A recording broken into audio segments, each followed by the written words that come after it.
Hello everyone, स्वागत है आपका हमारे यूट्यूब चैनल में। जैसे कि दोस्तों आज की इस क्लास में हम लोग पढ़ने वाले हैं एएलपी टेक्नीशियन और आरआरबी जेई के लिए प्रीवियस ईयर क्वेश्चन पेपर को देखेंगे। जैसा कि अपकमिंग आपका भर्ती और काफ़ी जल्दी आपको नोटिफिकेशन आपको देखने को मिलने वाला है।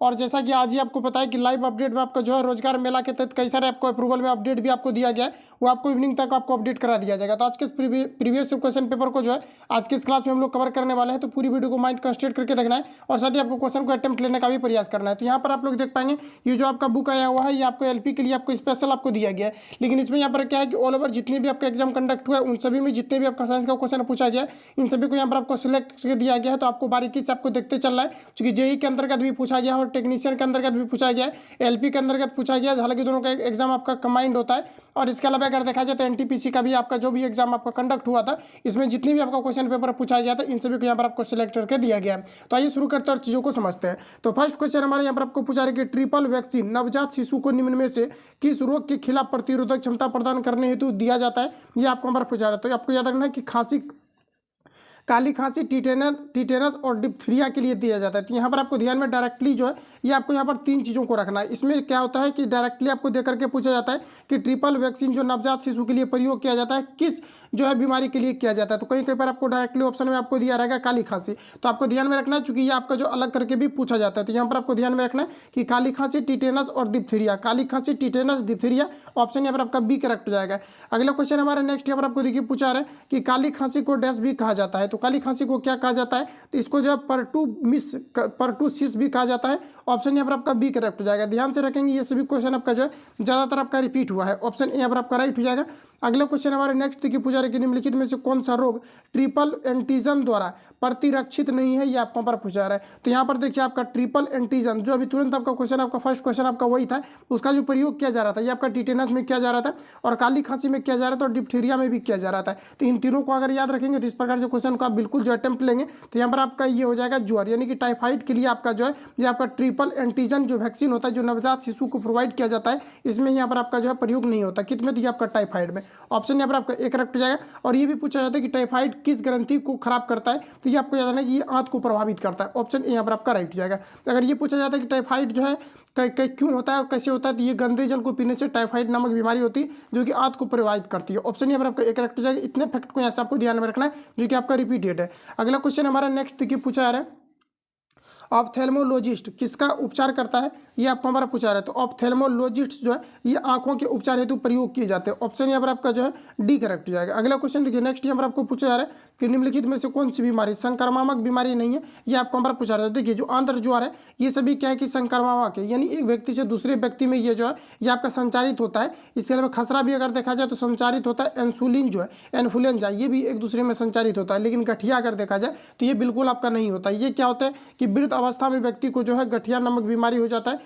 कुछ आपके द्रव होते हैं जो कि हड्डी में ये क्या होता है कि मूव जब करता है तो वहां पर वो क्या होता है कि अगर वो द्रव अगर खत्म हो जाता है, जिस प्रकार से क्या होता है कि जैसे कि एक होता है आपका जो है जीव द्रव होता है, तो वो क्या करता है कि अलग अलग कोशिकाओं पर वो होते हैं और वो क्या करते हैं कि एक विस्कस नामक होता है और वो क्या करते हैं कि एक दूसरे को बैलेंस बना करके रखता है। अगर ये चीज़ें अगर खत्म हो जाता है तो आपस में लड़ने लगता है, जैसे अलग अलग कोशिकाएं बॉडी में होती है तो ये अलग अलग लड़ने लगता है, जिसके कारण से जो है हमें क्या होता है कि प्यास लगता है। इस वजह से हम लोग क्या करते हैं पानी पीते हैं। अगर कोशिका जो द्रव होता है ये अगर कम पड़ जाता है तो वही कई सारे आपके जो है द्रव आपके पाए जाते हैं, जिससे कि क्या होता है कि अगर वो कम हो जाता है तो गठिया नामक बीमारी हो जाती है, जिससे कि हड्डी जो है आवाज करने लगता है। तो ऑप्शन यहाँ पर आपका सी करेक्ट हो जाएगा। तो यहाँ पर ध्यान में रखेंगे। और गठिया जो होता है एक व्यक्ति से दूसरे व्यक्ति में संचारित होने वाला रोग नहीं है।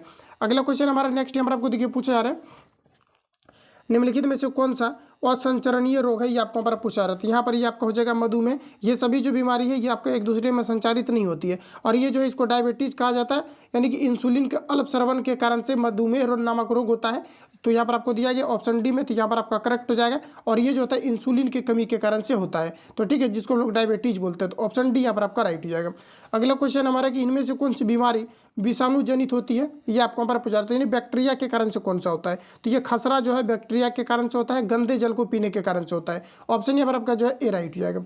अगला क्वेश्चन हमारे नेक्स्ट देखिए पूछा रहा है कि इनमें से कौन सा सामान्यतः चूहा पिस्सू से संक्रमित होता है, ये आपको पर पूछा जा रहा है। तो ये आपका प्लेग हो जाएगा। ऑप्शन यहाँ पर आपका डी करेक्ट हो जाएगा। ये देख पाएंगे कि जो है आपके जो है आरआरबी एसएसई के एग्जाम में पूछा गया है। और यहाँ पर आपको देखिए नेक्स्ट आपका जो एलपी के एग्जाम में पूछा गया है।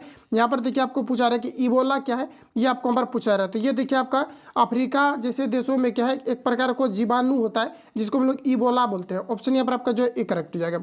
अगला क्वेश्चन देखिए नेक्स्ट पूछा रहे हैं एंटियोप्लास्टी से किस रोग का उपचार किया जाता है, ये आपको यहाँ पर पूछा जा रहा है। तो एंडियोप्लास्टी दिया गया है, इससे हृदय रोग का उपचार किया जाता है। ऑप्शन यहाँ पर आपको बी में दिया गया है, ऑप्शन बी यहाँ पर आपका राइट हो जाएगा। बाकी कुछ ऑप्शन आपका कट भी रहा है, एक दो क्वेश्चन में आपको ऑप्शन आपका कटेगा, ठीक है। नेक्स्ट क्वेश्चन अगला में यहाँ पर आपको देखिए नेक्स्ट में पूछा रहा है कि मलेरिया परजीवी का प्राथमिक परपोषी है, ये आपको हमारा पूछा रहे थे। यानी मलेरिया परजीवी का प्राथमिक परपोषी क्या है, ये आपको हमारा पूछा रहे थे। ये आपका हो जाएगा मादा एनाफिलीज, ऑप्शन सी राइट हो जाएगा।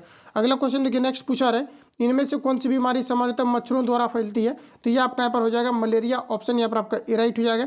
अगला क्वेश्चन देखिए नेक्स्ट यहाँ पर आपको पूछा रहे कि एड्स का विषाणु शरीर में डैश को नष्ट करता है। तो एड्स जो होता है ये प्रतिरक्षा तंत्र को, यानी कि जो इम्यून सिस्टम होता है उसको ये क्षतिग्रस्त कर देता है। ऑप्शन यहाँ पर आपका जो है एक करेक्ट हो जाएगा। नेक्स्ट क्वेश्चन हमारा नेक्स्ट देखिए पूछा रहे कि डैश एक यौन संचारित जानलेवा बीमारी है, तो यहाँ पर आपका हो जाएगा एड्स, ऑप्शन यहाँ पर आपका जो है सी करेक्ट हो जाएगा। अगला क्वेश्चन देखिए नेक्स्ट यहाँ पर आपको पूछा रहे कि पीलिया किससे संबंधित रोग है, ये आपको पर बताना है। तो ये आपका यकृत से संबंधित रोग है, ऑप्शन यहाँ पर आपका सी करेक्ट हो जाएगा। अगला क्वेश्चन देखिए नेक्स्ट यहाँ पर आपको पूछा है रक्त में यूरिक अम्ल की अधिकता डैश का लक्षण है। तो देखिए रक्त में जो यूरिक अम्ल होता है ये आपका जो है गठिया का, रक्त में यूरिक अम्ल की अधिकता जो है किसका लक्षण है, ये आपको पर पूछा रहे। तो ये आपका गठिया का है, ऑप्शन बी यहाँ पर आपका करेक्ट हो जाएगा। देखिए यूरिया से रिलेटेड आपको याद रखना है, पूछा गया था प्रीवियस ईयर के एग्जाम में कि मानव शरीर में यूरिया का कितना, यानी मानव मूत्र में जो है यूरिया का कितना प्रतिशत, या फिर बॉडी में भी डायरेक्टली पूछा जाता है। तो ये आपके 2% आपके पाए जाते हैं, ऑप्शन यहाँ पर आपका बी करेक्ट हो जाएगा। ध्यान में रखेंगे ये क्वेश्चन आपका रिपीट हुआ था कि जो है मानव बॉडी में यूरिया का कितना % पाया जाता है। अगला क्वेश्चन हमारे मनुष्यों में रोग संचारित करने वाला कीटों को क्या कहा जाता है, ये आपको पर पूछा रहे थे। इसको रोगाणुवाहक कहा जाता है, ऑप्शन यहाँ पर आपका राइट हो जाएगा। अगला क्वेश्चन देखिए नेक्स्ट पूछा रहे कि निम्नलिखित में से कौन सा खाद्य जनित रोग नहीं है, ये आपको यहाँ पर पूछा रहे थे। ये आपका हो जाएगा इन्फ्लुएंजा, ऑप्शन सी यहाँ पर आपका राइट हो जाएगा। अगला क्वेश्चन देखिए नेक्स्ट में यहाँ पर आपको बताना है कि मधुमेह सामान्यतः किसका परिणाम है, ये आपको यहाँ पर बताना है। तो ये कम इंसुलिन को प्रभावित होने के कारण से जो है मधुमेह नामक बीमारी होती है। डिस्कशन में मैंने आपको बता भी दिया है, ऑप्शन ए यहाँ पर आपका राइट हो जाएगा। नेक्स्ट क्वेश्चन हमारा कि जल से भाई किस रोग का लक्षण है, ये आपको हमारा पूछा रहा था। ये आपका रेबीज हो जाएगा, ऑप्शन सी राइट हो जाएगा। और कुत्तों के काटने से रेबीज होता है, ये इससे क्या होता है कि जल को देखने के बाद व्यक्ति जो है भयभीत होता है, ऑप्शन यहाँ पर आपका सी करेक्ट हो जाएगा।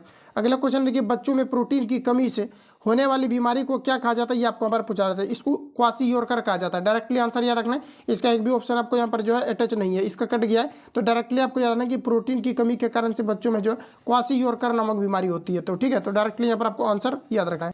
अगला क्वेश्चन देखिए नेक्स्ट यहाँ पर आपको पूछा रहे कि यदि कोई कैंसर से पीड़ित है तो उसे किससे दिखाना चाहिए, ये आपको यहाँ पर पूछा जा रहा है। तो इसको दिखाना चाहिए आबदूर विशेषज्ञ से दिखाना चाहिए, ऑप्शन यहाँ पर आपका सी करेक्ट हो जाएगा। कुछ क्वेश्चन आपको यहाँ पर डायरेक्टली याद रखना है, जैसे कि यहाँ पर आपको जो है वैज्ञानिक के नाम पर ही इन नामों को यहाँ पर डिनोट किया गया है, तो डायरेक्टली यहाँ पर आपको याद रखना पड़ेगा।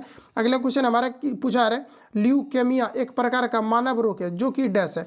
तो यहाँ पर आपको बताना है कि ल्यूकेमिया जो है ये किस प्रकार का रोग है, ये आपको यहाँ पर पूछा रहा है। देखिए ये जो है एक प्रकार का बोल सकते हैं आप कैंसर होता है, लेकिन ऑप्शन में यहाँ पर देख लीजिए क्या कुछ दिया गया है। तो सफेद रक्त कोशिकाओं का ये आपका कैंसर होता है, क्योंकि ल्यूकेमिया जो है ये एक प्रकार का कैंसर है, ऑप्शन यहाँ पर आपका एक करेक्ट हो जाएगा। ऑप्शन में यहाँ पर आपको दिया गया है कि सफेद रक्त कोशिकाओं का कैंसर है, बिल्कुल करेक्ट दिया गया है, ऑप्शन यहाँ पर आपका जो एक करेक्ट हो जाएगा, जिसको हम लोग बोलते हैं WBC। WBC जो होता है ये आपका व्हाइट ब्लड सेल्स होता है। और पूछा जाता है कि मानव बॉडी में सेना किसको कहा जाता है, या मानव बॉडी का प्रतिरक्षक किसे कहा जाता है, तो व्हाइट ब्लड सेल्स को कहा जाता है। तो ये क्या करता है, किसी भी संक्रमण से अगर किसी भी प्रकार का संक्रमण अगर होता है व्यक्ति में तो उससे लड़ने का जो काम करता है ये WBC के द्वारा किया जाता है। वही एक आपका होता है RBC रेड ब्लड सेल्स। तो इसका जो जीवन काल होता है 120 दिन का होता है। ये भी क्वेश्चन आपका पूछा जाता है कि RBC का जीवन काल कितने दिनों का होता है, तो इसका यहाँ पर हो जाएगा 120 दिन का। RBC का निर्माण कहाँ पर होता है, तो अस्थिमज्जा में होता है, जबकि अगर नष्ट की अगर बात किया जाए तो प्लीहा में होता है। इन जितने भी मैंने आपको फैक्ट बताया ये सभी आपका रिपीट हुआ है, आगे आपको मिलेगा भी। अगला क्वेश्चन देखिए यहाँ पर आपको नेक्स्ट में यहाँ पर आपको पूछा है कि निम्न में से कौन सा रोग मानव शरीर में रक्त कोशिकाओं को प्रभावित करता है, ये आपको यहाँ पर पूछा जा रहा है। तो ये आपको हो जाएगा ल्यूकेमिया, ऑप्शन यहाँ पर आपका ए राइट हो जाएगा। अगला क्वेश्चन देखिए पूछा रहा है कि डैश जिसका अक्सर सदमे के उपचार के रूप में जाना जाता है, जिसमें मानसिक बीमारियों से राहत प्रदान करने के लिए यहाँ पर आपको दिया गया संग्रहण विद्युत रूप से रोगियों में लगाया जाता है, इसे क्या कहा जाता है, ये आपको यहाँ पर पूछा जा रहा है। तो इसको कहा जाता है ECT कहा जाता है, ECT, ऑप्शन यहाँ पर आपका जो है एक करेक्ट हो जाएगा। इसका अगर बात किया जाए तो ये आपका होता है इलेक्ट्रोकन्वेंशन थियोरेपी होता है, तो ऑप्शन यहाँ पर आपका जो है डी यहाँ पर आपका राइट हो जाएगा। अगला क्वेश्चन देखिए यहाँ पर आपको नेक्स्ट में पूछा रहा है कि कुत्ते के काटने से किस बीमारी कौन सा बीमारी होता है, ये आपको हमारा पूछा रहे थे। इससे आपका रेबीज होता है। ऑप्शन यहाँ पर आपका जो है बी राइट हो जाएगा। अगला क्वेश्चन हमारा नेक्स्ट भी यहाँ पर आपको बताना है कि हाइड्रोफोबिया किसके कारण से होता है। तो हाइड्रोफोबिया जो होता है ये रेबीज का विषाणु है। क्या है? एक प्रकार का रेबीज का विषाणु है। ऑप्शन यहाँ पर आपका ए राइट हो जाएगा। अगला क्वेश्चन हमारा नेक्स्ट देखिए पूछा रहा है कि निम्नलिखित में से कौन सा तीव्र उठरांत्र संबंधी संक्रमण पैदा करने वाला एक जल जनित रोग है, ये आपको हमारा पूछा जा रहा है। तो यहाँ पर आपका ये हैजा हो जाएगा, क्योंकि गंदे जल के पीने के कारण से ये सभी बीमारी होती है। ऑप्शन यहाँ पर आपका जो ये यहाँ पर आपका राइट हो जाएगा। अगला क्वेश्चन हमारा कि निम्नलिखित में से कौन सा जल जनित रोग है, ये आपको यहाँ पर पूछा जा रहा है। तो ये आपका यहाँ पर हैजा हो जाएगा। अभी डिस्कशन में मैंने आपको बता भी दिया है कि गलत जो है वाटर का सेवन करने से ये आपका क्या हो जाता है, हैजा हो जाता है। ऑप्शन यहाँ पर आपका जो है सी करेक्ट हो जाएगा।